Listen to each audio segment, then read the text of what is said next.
Hey guys, this is Greg Christensen from Grandview Livestock here. Hey, I want to introduce you to a friend of mine here I just met today, Stetson. Last name Stetson. Stetson Brown. I'm from Brown Farms YouTube. You can search that up in YouTube bar and you can find that. We do all kinds of farming videos, kind of like what he does. Yeah, there you go.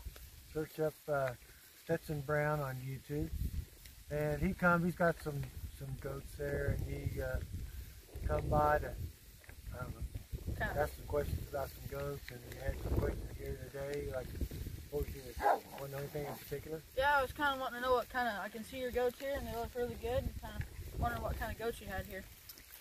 Well, I never know what kind of goats these are. If you ask me what this goat is, or this goat is, or that nanny is, I would just have to say that I've used Spanish bucks, I use Kiko bucks, I use Myotonic bucks, I use Texmaster bucks, which is a cross with a Myotonic and a boar.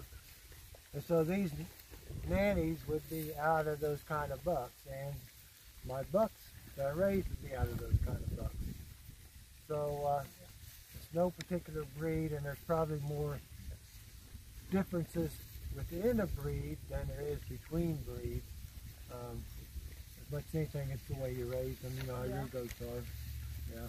So, I mean, what's your kind of idea with like your program here? Like, what do you want to do? Just raise market kids, or raise some bucks, or sell does, or what's your goal here? Well, we raise market kids. Okay. It's sort of a byproduct, I guess. We have does, and I always think I'll have some for sale, and then ends up we find a place to put them, and so we keep a lot of our does. We'll find somebody that wants brush control, and we work out a deal where we fence out the property and put goats on his to keep the sprouts and the weeds down and things. It's much like what we've done on this piece of property we're on here. And we have some bucks. We just started selling a few bucks last year. It just wasn't in our program. You have a special place to kind of grow them out to keep them. But now you can see there's a few small bucks in here that we kept back. We kept back some for ourselves all the time, but we did sell a few last year, and we'll probably keep doing that, I guess. Yeah. And I kind of wondered, like, why do you like this time of breeding right now when you turn your bucks in? Why do you like that, and why does that work for you?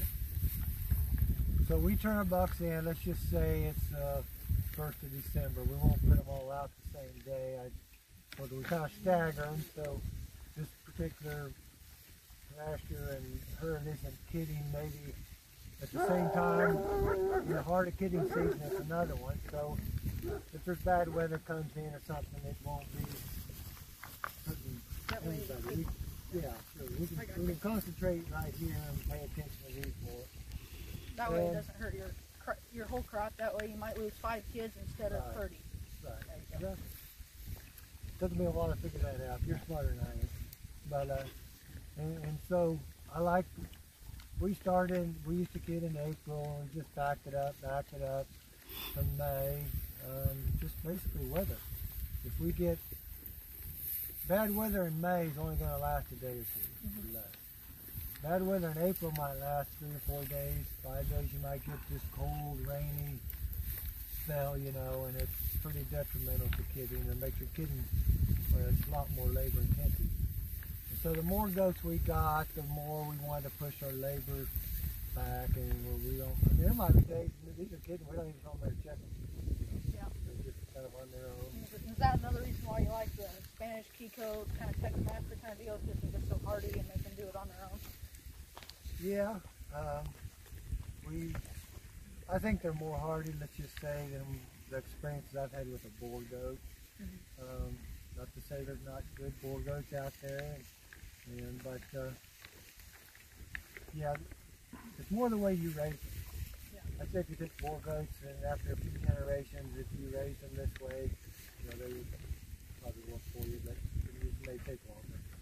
Yeah. Okay. In your opinion, what is like the best time of year to sell, and why does that just like fit with your program? Well, it seems like the market, you know, if you're pressed in the summertime,